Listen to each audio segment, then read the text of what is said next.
ओम शांति। सुनते हैं 17 सितंबर के धारणा वरदान स्लोगन। शिव बाबा ने कहा, बच्चों वरदान से सजो और सब अपनी अपनी ज्ञान रत्नों से हीरे जवाहरों से झोलियाँ भरो। बाबा ने कहा, लौकिक और अलौकिक में बच्चों क्या परिवर्तन है, कैसे परिवर्तन करोगे? परिवर्तन करने वाले घर में पवित्रता खुशबू आए। ऐसे परिवर्तन करो कि तुम्हारे जितने भी कर्म हैं तुम्हें सबके प्यारे बन जाओ।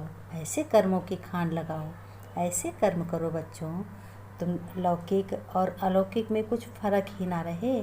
शिव बाबा ने कहा, मेरे प्यारे बच्चों, तुम्हें लौकिक कर्म भी घर में अपने घर की संभाल करते हुए, सभी कर्म करते हुए ये समझो कि भगवान की दी हुई सेवा है, इसको हम कर रहे हैं। ये सब भगवान की सेवा है और व्यर्थ बोलो नहीं। संग दोष की संभाल करो, संग भी अच्छा हो।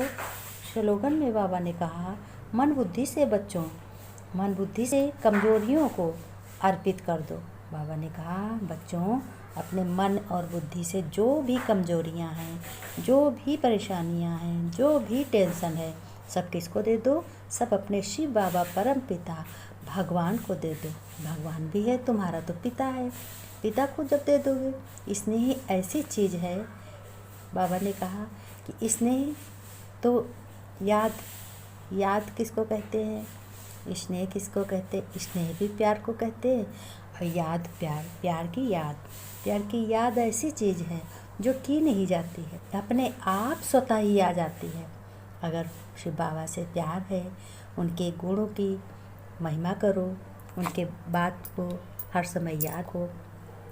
कर्म करते करते बाबा ने कहा, बच्चों खाओ तब भी पहला नंबर में हाजिरी लगाओ, अंत में लास्ट में भी हाजिरी लगाओ। शिव बाबा ने कहा, मेरे प्यारे बच्चों, तुम्हें सर्वशक्तिमान तुम्हारा बाप मिला है। मैं सर्वशक्तिमान हूँ, तुम्हारे साथ हूँ। मेरा वादा है कि बच्चों तुम्हें परेशानियों का सामना नहीं करना पड़ेगा। तुम स्वतः मास्टर सर्वशक्तिमान, तुम्हारे आगे कोई कमजोरी आ नहीं सकती, ना कोई गलत विचार आ सकता है। बाबा ने कहा, अगर गलत संकल्प भी आ रहा है तो तुम जानो ये माया का रूप है, माया आ रही है। तो बाबा ने कहा, अपनी सभी कमजोरियों को मेरे आगे अर्पित कर दो, तब तुम क्या कहे जाओगे? तब तुम योगी कहे जाओगे। और भोगी कौन है? भोगी वो होता है जो विकर्म करता है, विकर्म करे और अच्छा ना बोले, सबको दुख दे, दुख ले और लड़ाई झगड़े करे। शिव बाबा ने कहा, यही भोगी होते हैं। भोगी को माया बंधी होती है, भोगी को माया आगे पीछे लगी हुई होती है। शिव बाबा ने कहा, वो भोगी जो होता है वो माया के चक्कर में ही बंधा रहता है।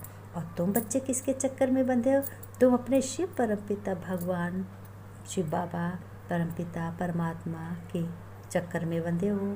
तो उनके चक्र में बंधे हो, उनके ड्रामा में बंधे हो, क्योंकि तुम हो उनके ज्ञानी बच्चे, तुम हो ब्राह्मण बच्चे, तुम पवित्र बच्चे हो। बाबा ने कहा, अपना बच्चों हर कदम उठाओ तो एक बार ज़रूर सोचो कि हमें क्या करना है, क्या नहीं करना है, क्या किसी से बोलना है, क्या नहीं बोला। बाबा ने कहा, बच्चों पहले तुम ही बच्चे कहते थे कि ऐसा समय आएगा। कैसा समय आएगा? जो नज़दीक वाले और दूर वाले स्पष्ट दिखाई देंगे। आपस में बच्चे बातें कर रहे होंगे, पहले कह रहे थे कि देखो एक समय ऐसा आएगा कि भगवान दर्शन देंगे। तो भगवान आज वही दिन आ गया है कि भगवान तुम्हारा पिता बाप बन गया है। तो तुम्हें किस बात की चिंता? जो नज़दीक वाले हैं, जो ज्ञान के नज़दीक है, और दूर वाले स्पष्ट दिखाई देंगे तुम्हें। बाबा तुम्हारे नज़दीक है और दूर भी होगा, तब भी तुम्हारा हर वक्त बाबा ही दिखाई देगा। लेकिन वह समय अब वर्तमान में क्या है? अब बच्चों वर्तमान में चल रहा है।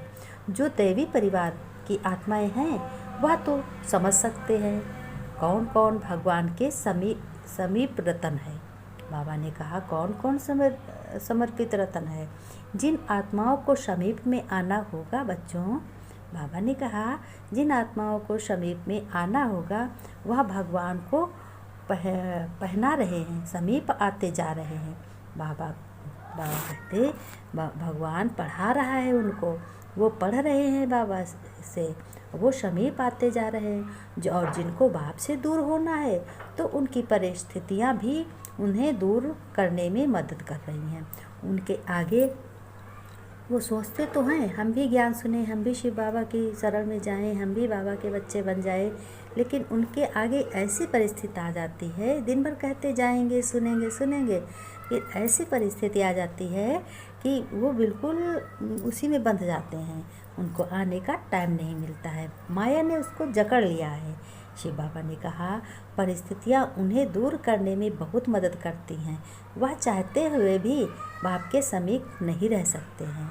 जैसे किसी बाप का बच्चा बहुत लगन लगाता है पिता की, तो वो हर समय यही सोचता है, हम कुछ भी काम करके तुरंत अपने पिता के पास आ जाता है।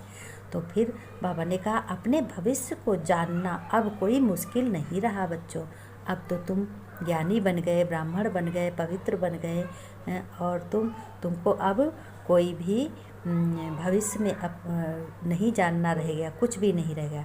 अभी तो दिन प्रतिदिन तुम अपनी बुद्धि बल द्वारा अपने भविष्य स्पष्ट जानते जाएंगे। आगे आगे तुम ज्ञान सुनते जाओगे, आगे आगे मजबूत हो, एक ना एक नई नई पॉइंट बाबा बताते जाते हैं। आगे आगे तुम स्पष्ट और जानोगे। अभी तुम बच्चे बाप के निमित्त मूर्तियाँ हो, तुम ही मूर्तियाँ हो। जो आधार मूर्त होते हैं वो निमित्त होते हैं। जो बाप का आधार है, बाप बच्चों के आधार हैं, तो वो निमित्त बाबा के हैं। उनके आपे ही सारी जिम्मेदारी रहती है, तो वो बाबा को जिम्मेदारी सौंप देते हैं, बाबा आप संभालो। वो कह देते हैं, बाबा सब आपकी जिम्मेदारी है, सब बाबा आप ही संभालो, आप ही सब कार्य की जिम्मेदारी आपके पास है, चाहे बने चाहे, मुझसे कुछ मतलब नहीं। ऐसे बच्चे बोल देते हैं मन बुद्धि द्वारा। तो तुम भी ऐसा समझो कि जिस रूप में हम जहाँ भी कदम उठाएंगे, बैठे ही सभी आत्माएं करेंगी। इसलिए तुम जो भी करो बड़ी जिम्मेदारी से सोच समझ कर करो, एक एक कदम सोच समझ के उठाओ, क्योंकि बच्चों तुम ही निमित्त बनी हो और आधार मूर्त तुम हो। तुम बाबा के सहयोगी हो, बन हो, मास्टर सर्वशक्तिमान हो, ज्ञान शक्ति स्वरूप हो और आनंद स्वरूप हो। तुम ही बाबा के बच्चे हो, तो बाबा के स्वरूप हो ना।